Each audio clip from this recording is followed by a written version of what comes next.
A very warm welcome to all of you. मेरा नाम है Shubham Washne and my aim is to make your concept clear like crystal and solid like rock. अब देखिए आज हम करने वाले हैं एक्टिव पैसिव. बहुत ही इंपॉर्टेंट और बहुत ही आसान चैप्टर है ये. देखिए एक्टिव पैसिव में क्या होता है, दो सेंटेंस होते हैं. ये होता है एक्टिव सेंटेंस और इसमें ना हम पैसिव में कन्वर्ट करते हैं. जब पैसिव में कन्वर्ट करते हैं तो आप दो चीज़ देखेंगे. एक तो बाय आप देख रहे हैं और दूसरी आप चीज़ देखेंगे कि यहाँ पर अगर मान लो सेंटेंस प्रेजेंट में है, सेंटेंस अगर प्रेजेंट में है तो ये कन्वर्ट हो जाएगा is are am plus verb की थर्ड फॉर्म. चेक कर लो, झूठ बोल रहा हूँ तो मैं. ये देखो देखो देखो ध्यान से देखो जरा स्क्रीन पे. ये सिंपल प्रेजेंट टेंस में है और देखो किस में चेंज हो गया. ये बात समझ में आ रही है? बात समझ में आ रही है. दूसरी बात अगर आप नोटिस करोगे ना, एक्टिव से पैसिव कन्वर्ट करने में आपको एक बात समझ में आएगी कि ये जो चीज़ है ये सब्जेक्ट है और ये जो चीज़ है ये ऑब्जेक्ट है. ऑब्जेक्ट क्या होता है अगर आपको याद नहीं आ रहा है तो जो भी वर्ब के साथ बाद, जो भी वर्ब के बाद नाउन या प्रोनाउन आती है, दोबारा बोलता हूँ, जो भी ऑब्जेक्ट के बाद नाउन या प्रोनाउन आती है वो ऑब्जेक्ट होती है. तो अगर हमें एक्टिव से पैसिव कन्वर्ट करना है तो हमें ऑब्जेक्ट चाहिए क्योंकि ऑब्जेक्ट जो ये होता है ना ये सेंटेंस की स्टार्टिंग में आता है. दोबारा बोलता हूँ, मैंने क्या बोला, सबकी नज़र एकदम स्क्रीन पे. मैंने क्या बोला, जो ऑब्जेक्ट होता है वो सेंटेंस की स्टार्टिंग में आ जाता है और जो सब्जेक्ट होता है वो सेंटेंस के एंड में आता है. देख पा रहे हो? हाँ, सब बात समझ पा रहा हूँ मैं आपकी बात. अब ज़रा ये वाला सेंटेंस देखिए ज़रा, क्या यहाँ पर भी आपको ऐसे ही दिख रहा है?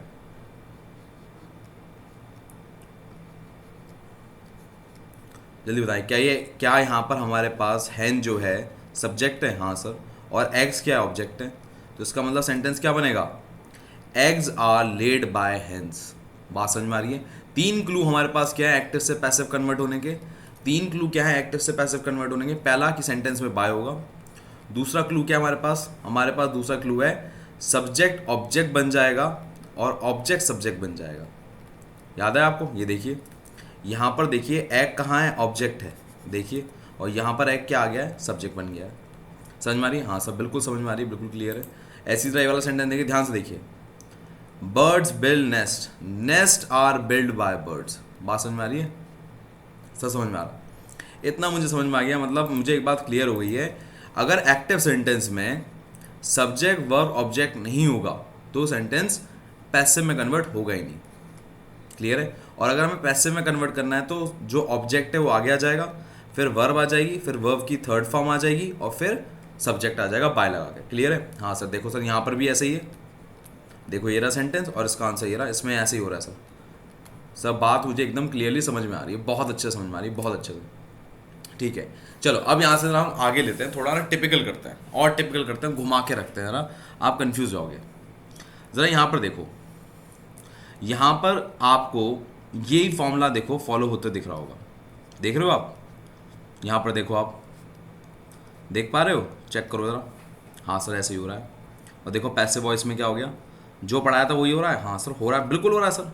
पर ज़रा आप ये वाला सेंटेंस देखो, ये बताओ इसका ये एक्टिव है पैसिव है?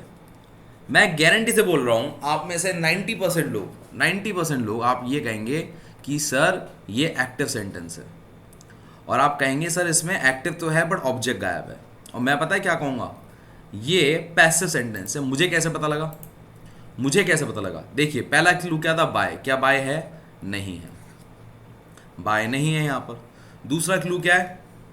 दूसरा क्लू ये था हमारे पास कि वर्ब जो आएगी is are am plus verb की थर्ड फॉर्म आएगी. बिल्कुल आएगी.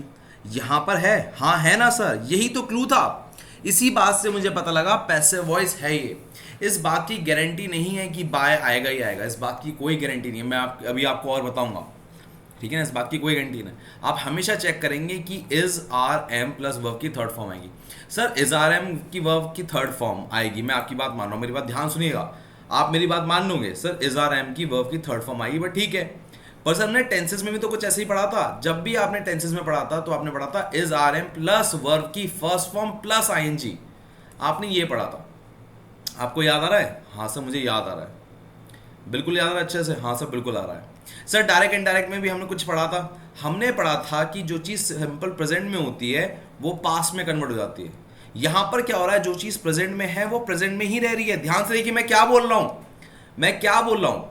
डायरेक्ट इनडायरेक्ट में आपने पढ़ा ऐसा था, जो चीज़ प्रेजेंट में है वो पास्ट में कन्वर्ट हो जाती है. यहाँ पर क्या है, जो चीज़ प्रेजेंट में है वो प्रेजेंट में ही रहेगी. बस उसमें इज आर एम और वर्ब की थर्ड फॉर्म लग जाएगी। क्या आपको मेरी बात समझ में आ रही है? हाँ सर, मुझे आपकी बात बहुत अच्छे से समझ में आ रही है, बहुत क्लियरिटी हो रही है। अब तक मेरी बात ध्यान सुनिए। यहाँ पर आपने कहा सर बाय नहीं है, बिल्कुल नहीं, मैं मानता हूँ ज़रूरी नहीं है बाय आए। यहाँ पर बाय भी आ सकता है, टू भी आ सकता है, विद भी आ सकता है, इनमें से कुछ भी आ सकता है, इन भी आ सकता है। देखो इन आ रखा है, आ रखा है सर, बात समझ में आ रही है? तो ये ज़रूरी नहीं है। आपको अगर चेक करना है, मेरी बात ध्यान सुनिए, आप में से काफ़ी लोग कहेंगे सर फिर मैं एक्टिव से पैसिव कैसे बनाऊंगा, मुझे बड़ा कंफ्यूजन हो रहा है। आपको कंफ्यूज होने की कोई ज़रूरत नहीं है। आपको बस ये एग्जाम में पूछा जाएगा, आपको सिर्फ एग्जाम में ये पूछा जाएगा ये एक्टिव है या ये पैसिव है, बस इतना ही पूछा जाएगा। बहुत ही सरल है, बहुत ही सिंपल है। देखिए यहाँ पर हमने कैसे चेक किया था, मैं दोबारा बोल रहा हूँ। हमने चेक किया था is are am plus verb की थर्ड फॉर्म। क्या मेरी बात समझ रहे हैं? जल्दी बताएंगे सब लोग, क्या मेरी बात सभी को समझ में आ रही है? हाँ सब, मेरे को सारी बात समझ में आ रही है। Is are am plus verb की थर्ड फॉर्म, ठीक है। हाँ सब बात समझ में आ गई। अब आगे देखेंगे जरा, यहां पर हम कुछ बातें समझेंगे। देखिए क्या होता है, मान लो यहां पर शी है और जब पैसिव वॉइस बनाएंगे तो उसका हर हो जाता है। ये खाली क्या शी के साथ होता है? नहीं, ये सारे के सारे प्रोनाउन के साथ है। अगर शुरुआत में आई लिखा है तो ये बाद में चेंज मी में हो जाएगा। अगर वी लिखा है तो अस में, ही है तो हिम में, शी है तो हर है, दे है तो देम है, यू है तो यू है, और इट है तो इट है। सिर्फ यही दोनों सेम रहते हैं, सिर्फ यही दोनों सेम रहते हैं, बाकी सब में कुछ ना कुछ चेंज जरूर होता है। क्या मेरी बात क्लियर है? हाँ सब बिल्कुल क्लियर है, एकदम क्रिस्टल क्लियर है। अब जरा मेरी बात दूसरी सुनिए। यहाँ पर आपको 3 सेंटेंस दिख रहे हैं? हाँ सर दिख रहे हैं। तीनों में कुछ खास बात है, तीनों ही पैसिव फॉर्म में, बस तीनों अलग अलग है। ये अगर देखा जाए तो प्रेजेंट टेंस में, ये देखा जाए तो पास्ट टेंस में, और ये देखा जाए तो प्रेजेंट कंटिन्यूस फॉर्म में है, बट ये पैसिव वॉइस है। चेक करें जरा। हाँ सर चेक कर रहे हैं, ध्यान से देखिए। तो मैंने क्या बोला, ये सभी पैसिव वॉइस में है, पैसिव वॉइस में अलग अलग फॉर्मेट में। देखिए जरा, जब आपका सिंपल प्रेजेंट से कन्वर्ट हुआ तो इसने क्या करा, इज आर एम लगा दिया। बात समझ में आ रही है? प्लस वर्ब की थर्ड फॉर्म, क्लियर है? यहां पर कोई चीज सिंपल पास्ट में होगी और सिंपल पास्ट को जब पैसिव वॉइस में चेंज किया तो उसने वॉज वर प्लस वर्ब की थर्ड फॉर्म लगा दी। देखो, बट वहीं कोई चीज जब प्रेजेंट कंटिन्यूस में थी तो उसको पैसिव में कन्वर्ट करने के लिए क्या किया, मेरी बात ध्यान सुनिए, सबकी नजर एकदम स्क्रीन पर होनी चाहिए। उसने क्या करा, is are am plus being plus verb की थर्ड फॉर्म। क्या मेरी बात समझ में आ रही है? हाँ सर एकदम बिल्कुल क्लियर वे में समझ में आ रही है। बहुत ध्यान से सुन लीजिए, मैंने बहुत आराम से बताया, बहुत सिंपल तरीके से बताया। प्रेजेंट कंटिन्यूअस पैसिव में कुछ ऐसा दिखेगा, ऐसा दिखेगा, इसमें बीइंग आ जाएगा, और यहाँ पर वॉज वर वर्ब की थर्ड फॉर्म आ जाएगी। क्लियर है? और यहाँ पर देखेंगे जरा, is written is am are plus verb की थर्ड फॉर्म सिंपल प्रेजेंट में। क्लियर है? सिंपल प्रेजेंट में ऐसे होगा, सिंपल पास्ट में ऐसे होगा, और प्रेजेंट कंटिन्यूअस में ऐसे होगा। क्या मेरी बात क्लियर है? जल्दी बोलेंगे सब लोग, क्लियर है? जल्दी बोले। हाँ ठीक है सर, बात समझ में आ रही है, ठीक है। चलिए यहाँ से हम आगे चलते हैं ना, मुझे चेक करके बताइए कि आपको सेंटेंस समझ में आ रहा है? क्या ये आपको सेंटेंस समझ में आ रहा है? हाँ सर आ रहे हैं, आ रहे हैं, हाँ आ रहे हैं। ये देख के बताइए, प्रेजेंट कंटिन्यूअस में ये समझ में आ रहा है? यहाँ पर बीइंग आ गया, जरा चेक करो, समझ में आ रहा है? समझ में आ रहा है ना? हाँ सर समझ में आ रहा है। ये वर्ब की थर्ड फॉर्म है, क्लियर है? पर खास बात क्या है, जो चीज़ प्रेजेंट में है वो प्रेजेंट में ही रहती है, जो चीज़ प्रेजेंट में है प्रेजेंट में रहती है। एक्टिव पैसिव में ऐसा नहीं होता कि प्रेजेंट का पास्ट में बदल जाए, ठीक है? वो जो आप सोच रहे हो ना, डायरेक्ट इनडायरेक्ट में होता है कि प्रेजेंट का पास्ट में बदल है। किस में होता है? दोबारा बोल दे रहा हूँ भैया, कोई कंफ्यूजन नहीं होना चाहिए, बच्चे बहुत कंफ्यूज होते हैं, एग्जाम में सारे क्वेश्चन गलत करके आते हैं।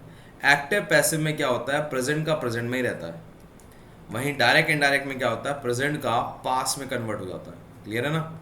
और पास्ट का पास्ट परफेक्ट में।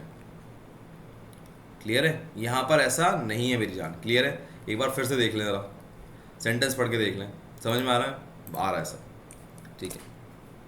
आगे देखिए जरा, present perfect tense. Present perfect tense में क्या हो रहा है, प्रेजेंट परफेक्ट का प्रेजेंट परफेक्ट में ही रहेगा, शर्त ये है यहाँ पर बीन आ जाएगा बस। चेक करें जरा, चेक करें। अच्छा यहाँ पर नहीं है, ये दोनों छोड़ दो, ये एक्स्ट्रा लिख गए। क्लियर है? बट आई एम श्योर आपको ये सेंटेंस भी समझ में आ रहे होंगे। देखो जरा, एक बार देख लो, समझ में इसमें ये भी सेंटेंस आपको आ रहे होंगे। ये भी एक्टिव से पैसिव में कन्वर्ट करना है। समझ में आ रहा है? हाँ सर आ रहा है। कोई दिक्कत नहीं सर, कोई दिक्कत नहीं, कोई समस्या, कोई आपत्ति नहीं सर, कोई दिक्कत नहीं। चलिए यहाँ से देखिए जरा, ये देखिए यहाँ पर क्या होगा, ये समझ में आ रहा है आपको? सिंपल पास्ट का क्या हुआ है, आ रहा है सर, समझ में आ रहा है, ये भी समझ में आ रहा है। ये देखो जरा, पास्ट कंटिन्यूस में क्या हुआ, वर था आईएनजी, क्या कन्वर्ट हो गया, was being I N G, sorry verb की थर्ड फॉर्म। सेम यहाँ पर देखिए, सेम यहाँ पर देखिए, क्लियर है? हाँ सर क्लियर है। अब ये देखना जरा, इसमें क्या हुआ है, पास्ट परफेक्ट, ओ सॉरी ये गलत है, ये सेंटेंस गलत आ गया यहाँ।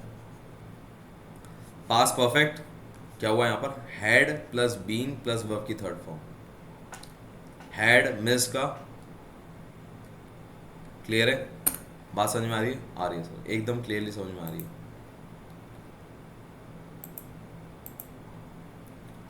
आगे देखेंगे जरा, simple future tense. Simple future में क्या होता है, मेरी बात ध्यान सुनेंगे। अभी तक आपको बहुत बड़ा ये सदमा रहा होगा कि फ्यूचर में कैसे होगा। देखो जरा, विल का विल रहेगा और विल के बाद बी आ जाएगा और बी के बाद रिटर्न। सर शैल के साथ भी होगा, शैल के साथ भी ऐसे होगा, shall plus be plus verb की थर्ड फॉर्म।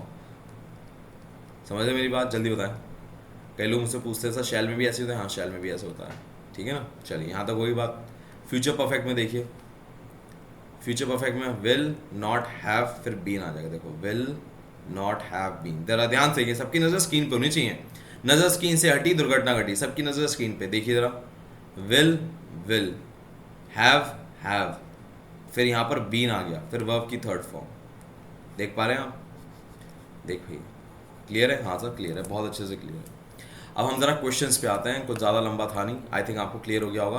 अब आपको बस मैं एक थोड़ी सी एडवाइस करूंगा, उसके बाद हम शुरू करते हैं। पहली बात, आपको क्या देखना है, एक्टिव पैसिव में टेंसेस में क्या होता है, जो प्रेजेंट की चीज़ है वो प्रेजेंट में रहती है, जो प्रेजेंट की चीज़ है प्रेजेंट में रहेगी, जो पास्ट की चीज़ है पास्ट में रहेगी, और जो फ्यूचर की चीज़ है वो फ्यूचर में रहेगी। नंबर 1 बात तो आपको ये चेक करनी। दूसरी बात, अगर जहाँ मेरी बात ध्यान सुनिएगा, एक्टिव वॉइस में जो चीज़ सब्जेक्ट थी वो ऑब्जेक्ट में कन्वर्ट हो जाएगी, और पैसिव में जो चीज़, मैं दोबारा बोलता हूँ एक बार मेरी बात, एक्टिव वॉइस में जो चीज़ सब्जेक्ट में थी वो पैसिव वॉइस में जाकर ऑब्जेक्ट में कन्वर्ट हो जाएगी। ये दो बातें आपको ध्यान रखनी है, क्लियर है? ठीक है, यहाँ तक बात हम समझेंगे। अब जरा क्वेश्चन देखेंगे, जरा क्वेश्चन देखें। The member of the parliament elect their group leader either by consensus, by conscience or by voice vote, clear है? अब जरा लॉजिक लगाना, जरा थोड़ा सोचेंगे। यहाँ पर वर्ब कहाँ आ रही है, इलेक्ट वर्ब है, उसके बाद जो भी नाउन प्रोनाउन आएगा वो ऑब्जेक्ट होगा। क्या मेरी बात से एग्री कर रहे हैं? वेरी गुड, एग्री कर रहे हैं, ठीक है। तो मतलब ये चीज़ पहले ही आएगी, चेक करें, क्या यहाँ पर पहले है, यहाँ पर पहले है, यहाँ पर पहले है, यहाँ पर पहले है, यहाँ पहले नहीं है, ये ऑप्शन कट गया, एक ऑप्शन हट गया। बच्चे आपके पास अब 3 ऑप्शन, ये तो हट गया ना, ये हटा दिया मैंने। अब यहाँ पर सिंपल प्रेजेंट टेंस है, सिंपल प्रेजेंट टेंस किस में कन्वर्ट होगा, चेक करें इनमें से कौन सा सही है। सर ये दोनों गलत है, यही आंसर है, इतना सिंपल आता है, बताओ। मैंने भले ही सीडीएस का पेपर करा रहा हूँ, पर ये सेम लेवल आपका एनडीए में भी आता है, यही सेम लेवल आपका टीए में भी आता है, यही सेम लेवल आपका एफकेट में भी आता है, और यही सेम लेवल आपका बाकी एग्जाम्स में भी आता है। अगर आप एमएनएस लेंगे तो उसमें भी आपको मिलेगा, क्लियर है? चलिए आगे देखिए जरा, 117 देखें। All the examinees have answer one particular question in the long answer writing section. Have है यहाँ पर, हैव आंसर्ड। पहले अगर चेक करना चाहे कि हाँ इज आंसर्ड हो सकता है, वॉज आंसर्ड हो सकता है, खाली आंसर्ड हो सकता है, नहीं हो सकता, तीनों ही कट गए। देखो आंसर, देखो यही बचा डी। सिंपल, कितना सिंपल था, कुछ करना था, कुछ भी नहीं। आगे देखें ना, the writer who passed away recently has authored a dozen novels, a number of the poetry collection. अब मेरे को बताओ जरा, यहाँ पर ऑब्जेक्ट क्या है, ऑब्जेक्ट क्या, ऑब्जेक्ट डजन नॉवेल्स हो सकता है ऑब्जेक्ट हो, क्योंकि ये वर्ब है, वर्ब के बाद क्या होता है, ऑब्जेक्ट आता है, क्लियर है? तो यहाँ पर ये भी है, ये भी है, ये भी है, ये भी है, तो यहाँ तो कुछ गड़बड़ है नहीं। यहाँ पर हैज़ ऑथर्ड लिखा है, क्या लिखा है, हैज़ ऑथर्ड। हैज़ ऑथर्ड को हम किस में चेंज करेंगे, यहाँ पर बीन लग जाना चाहिए। चेक करें बीन किस किस में है। यहाँ पर हैव बीन लिखा हुआ है, यहाँ पर हैज़ बीन ऑथर्ड लिखा हुआ है, यहाँ पर वर ऑथर्ड लिखा हुआ है, ये तो गलत हो गया। यहाँ पर हैड बीन लिखा हुआ है, पास में चला गया, गलत हो गया। तो हमारे पास सिर्फ दो ही ऑप्शन बचे, हमारे पास सिर्फ दो ही ऑप्शन बचे, एक ये बचा है, एक ये बचा है। अब यहाँ पर क्या आंसर होगा ज़रा सोच के देखेंगे, ज़रा मेरी बात बहुत ध्यान सुनेंगे। यहाँ पर आपके सामने डजन नॉवल सही है, ये भी सही है, ये भी सही है, सेम है। कलेक्शन यहाँ पर भी सही है। अब यहाँ पर ना ग्रामर का रूल लग रहा है, मेरी बात ध्यान सुनेंगे सब लोग बहुत ध्यान से। अगर मान लीजिए मैंने आपके सामने हज़ारों बार बोला है, मैं कहूँ Ram and Shyam dash going, तो आप क्या लगाओगे? आर लगाओगे, इज लगाओगे? Sir are. एग्री? देखो ज़रा, यहाँ पर अगर मान लो मैं इसे राम मान लूँ और इसे मैं श्याम मान लूँ, तो यहाँ पर दो चीज़ें नहीं आ गई? आ गई कि नहीं आ गई? तो यहाँ पर एंड लगा हुआ है, तो यहाँ पर मैं क्या मानता? यही सही होता। बट कई बच्चे कंफ्यूज होते हैं, मेरी बात बहुत ध्यान सुनेंगे, कई बच्चे कंफ्यूज होते हैं। बच्चे क्या कहते हैं, सर आपने ना एक चीज़ पढ़ाई थी, जब भी आ नंबर आए, ये वाला सीन आए, तो जब इससे पहले ऑफ आता है तो हम इसे सब्जेक्ट मानते हैं। नहीं याद आ रहा, मैं दोबारा बोलता हूँ, मेरी बात ध्यान सुनेंगे बहुत ध्यान से। अगर किसी को याद नहीं आ रहा है, मैंने आई थिंक नाउन प्रोनाउन के चैप्टर में पढ़ाया था, ठीक है। आपको वन ऑफ पढ़ाया था मैंने, अगर आपको याद आ रहा हो। नाइदर ऑफ पढ़ाया था, याद आ रहा है? तब मैंने बोला था ये one of, neither of, none of, तब मैंने आपको पढ़ाया था, ठीक है। तो मैंने आपको बताया था कि उसमें ये जो चीज़ होगी ना, ये सिंगुलर कंसिस्ट की जाएगी और यही चीज़ को सब्जेक्ट माना जाएगा, और जो इसके बाद जो भी कोई चीज़ आएगी वो प्लूरल फॉर्म में आएगी। बताया था मैंने, अगर याद आ रहा है तो आपको। तो उसके बाद सिंगुलर वर्ब आती है, बताया था मैंने आपको। तो यहाँ पर हैज़ आता, बट मैंने क्या रीज़न दिया, मेरी बात ध्यान सुनेंगे, बहुत ध्यान सुनेंगे। मैंने आपको रीज़न दिया यहाँ दो चीज़ें, एक और ये दो, तो दो चीज़ें एंड से जुड़ी हुई हैं। और मैंने आपको भी एग्जांपल दिया था, राम एंड श्याम गोइंग, तो क्या होगा? आर गोइंग, क्योंकि ये दो अलग हैं, ये अलग है, ये अलग है, तो दो चीज़ें हो गई, दो चीज़ों के लिए प्लूरल वर्ब। क्या मेरी बात क्लियर है? A is the right answer. Clear है? यहाँ तक की बात होगी। आगे देखें ज़रा, ये मैंने आपको नहीं कराया, मेरी बात ध्यान से सुनेंगे बहुत ध्यान से। शट द डोर, देखिए जब भी आपके सामने यहाँ पर ना तो आपको सब्जेक्ट नहीं दिख रहा होगा, ऑब्जेक्ट दिख रहा होगा। सब्जेक्ट ना हो तो आप सिंपल एक काम करेंगे कि आप यहाँ पर लेट लगा देंगे शुरुआत में और कहानी खत्म। B is the right answer. Clear है? Let the door be shut. बाकी हमारे सेम फॉर्मेट रहेगा जो हम करते आ रहे हैं। आगे देखिए ज़रा, 120 देखें ज़रा। India want freedom with the blood and sweat of the hundred and thousands of Indians. India ने जीता है अपनी आज़ादी ब्लड एंड स्वेट से। क्लियर है? था, सिंपल है। तो यहाँ पर वॉन के बाद जो फ्रीडम वाला हिस्सा है, ये सारा ऑब्जेक्ट है। क्लियर है? अब देखिए क्या यहाँ पर क्या होगा, जल्दी देखें, ध्यान से सुनेंगे मेरी बात। इंडिया वाला ऑप्शन ये होगा? नहीं होगा। यहाँ पर वर्ब क्या है? Simple past. सिंपल पास किस में कन्वर्ट होगी? हेड में कन्वर्ट होगी क्या? नहीं होगी, हटाओ इसका आंसर। बच्चा ये वाला ऑप्शन और बच्चा ये वाला ऑप्शन। क्लियर है? सर मेरे को आपकी बात पूरी तरह से समझ में आ रही है, ठीक है। अब आंसर क्या होगा सोच के देखेंगे जरा लॉजिक के साथ। Freedom was won by India with blood and sweat of the hundred and thousands of Indians, या by hundred of thousands of Indians. Sir confuse हो रहा है, मेरी बात ध्यान सुनेंगे। क्या ये इंडिया सब्जेक्ट यहाँ से मिसिंग नहीं है? चेक करें, क्या यहाँ से इंडिया सब्जेक्ट मिसिंग नहीं है ना सर? तो यहाँ पर ये कट गया भाई। मैंने आपको कभी कुछ सिखाया कि ऐसे कि आप हटा सकते हो किसी चीज़ को? नहीं सिखाया। तो जब नहीं सिखाया तो आंसर कैसे हो जाएगा? वो C is the right answer, that's all. ठीक है, अब हम कुछ एक्सेप्शन पढ़ेंगे जो हमको पता होने चाहिए, एग्जाम में आते हैं। मेरी बात ध्यान सुने। नेवर डिसोबे योर एल्डर्स, ये इसके लिए ही है स्पेशली, मेरी बात ध्यान समझेगा। यहाँ पर आपके पास ना तो सब्जेक्ट है ना ही प्रॉपर वे में ऑब्जेक्ट दे रखा है, ठीक है ना। अब आपको क्या करना है इसमें, जब आपको कोई ऑर्डर दे रहा है या कोई बात कही गई है इस फॉर्म में नेवर के साथ, सिर्फ ये नेवर के साथ, ये दोबारा बोल रहा हूँ, ये सिर्फ नेवर के साथ बोल रहा हूँ मैं। तो आप क्या करेंगे कि अगर आपको कोई बात कहा गई है या आप ऑर्डर करी गई है, जो भी करी गई है, आप क्या करेंगे वहाँ पर ये लिखेंगे, you are asked not to disobey your elder. Clear है? अब यहाँ पर कई लोग मुझे कहेंगे sir why not this is the answer, why not B is the answer, B क्यों नहीं आंसर? सर आपने ऑर्डर क्यों नहीं करे?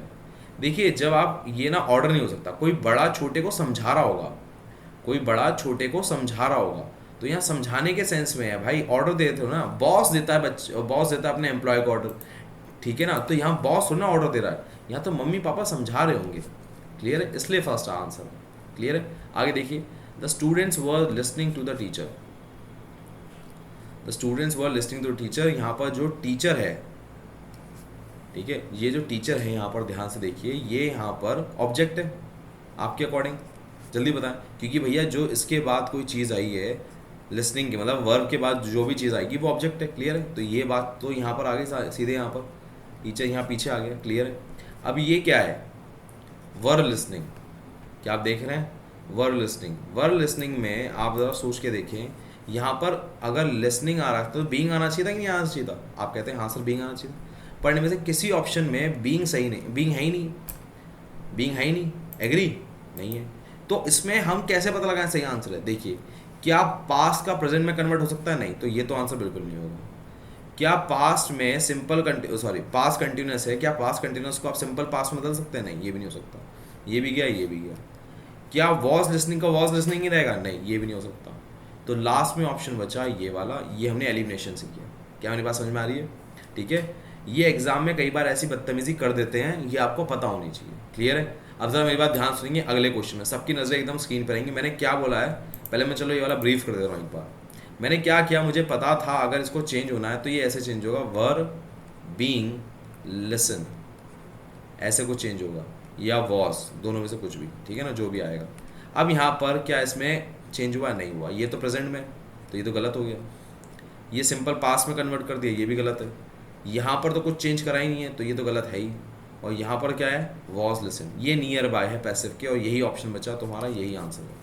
क्लियर है, आगे देखिए, I have to do it, I have to do it, 90% बच्चे इसका जवाब नहीं दे पाते, बिल्कुल नहीं दे पाते। देखिए, ये वर्ब है, वर्ब के बाद जो भी नाउन प्रोनाउन आता है वो ऑब्जेक्ट होता है।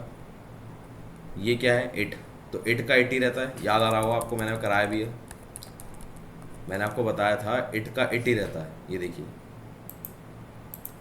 इट का इट ही रहता है, ये आ गया, एग्री। अब यहाँ पर देखिए जरा, इट का तो इट ही रहा, तो हैव का क्या होगा, बड़ा सवाल है यार, हैव का क्या होगा। हैव का हैव में, अब देखिए यहाँ पर आपके सामने आई था, तो आई के साथ तो हैव आता है, बट इट के साथ तो हैज़ आएगा, तो ये आ गया, बाकी कट गए, बाकी कट गए, यही आंसर होगा, third is the right answer. क्या मेरी बात क्लियर है, आगे देखिए जरा, ये क्वेश्चन टिपिकल है, फोर्थ वाला बहुत टिपिकल है, मेरी बात ध्यान सुनेंगे। Tell the maid to prepare the tea, देखिए मैं एक आदमी हूँ जिसने ऑर्डर दिया है किसी इंसान को, पर क्या डायरेक्ट दिया है, क्या डायरेक्ट ऑर्डर है, नहीं, इनडायरेक्ट दिया है। यहाँ पर बीच में एक इंसान है, मैंने इसको बोला है और ये इसको कहेगा, तो मैंने डायरेक्टली इसको ऑर्डर नहीं करा है, मैंने पहले इस आदमी को बोला है और ये आदमी इसको कहेगा।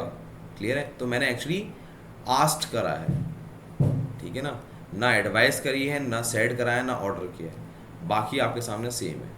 क्लियर है, बहुत ही सिंपल था, जैसे हमने नेवर डिसोबे में किया था वैसे ही यहाँ पर हो रखा है। क्लियर है,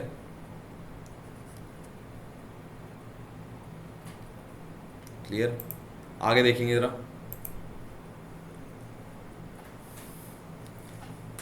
यहाँ पर देखेंगे, who stole your bike, who stole your bike, जब भी हु आएगा ना, हु को आप बाय हूम में कन्वर्ट कर देंगे, मेरी बात ध्यान सुनेंगे, हु को आप बाय हूम में कन्वर्ट कर देंगे। यहाँ पर ये सिंपल पास्ट में है, तो यहाँ पर वॉज आ जाएगा, और यहाँ पर योर बाइक स्टोलन, वर्ब की थर्ड फॉर्म। क्लियर, ठीक है ना। एक्टिव पैसिव में याद रखिए, एक्टिव पैसिव में कभी भी क्वेश्चन वर्ड, क्वेश्चन ये हटता नहीं है, ये हटेगा नहीं, वो डायरेक्ट इनडायरेक्ट में होता था। मेरी बात ध्यान सुनिए, बहुत ध्यान से, बहुत ध्यान से, वो डायरेक्ट इनडायरेक्ट में होता था कि अगर कोई क्वेश्चन, मतलब कोई सेंटेंस क्वेश्चन फॉर्म में है तो वो सिंपल सेंटेंस में बन जाएगा।